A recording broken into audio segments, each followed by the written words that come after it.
This is Kunal again with Mountain Quest, and today I am here at Kathmandu Durbar Square, one of the World Heritage Sites.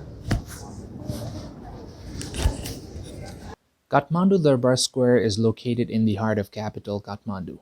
It is also known as Basantapur and Hanumandoka, and it's just about 15 minutes of walk from Tamil, a place which is very well known among the tourists.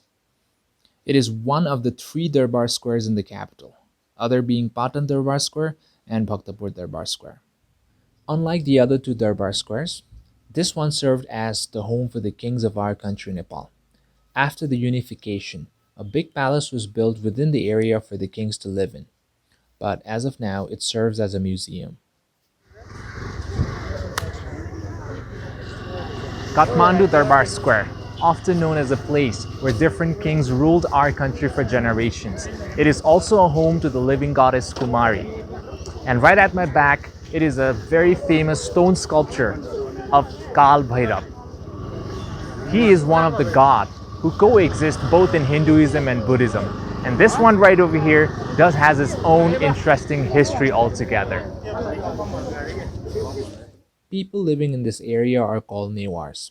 They are the ethnic groups of our country who've been living in Kathmandu Valley before the unification of Nepal. They speak their own language among each other, but of course they speak the national language Nepali as well. So this area is a host to a lot of interesting local festivals throughout the year. Indra Jatra is one of very well-known festival of the area, and it goes on for a week straight. The temples and monuments are mostly made up of woods, bricks, and adobe clay, and most of them dates back to 17th century. Being an open place in the middle of a busy city, it is considered a good place for the locals to hang out. I often come out here with my friends just to have a cup of tea and enjoy the view. It's somewhat peaceful. So, most of the temples and monuments in this area dates back all the way to more than 17th century.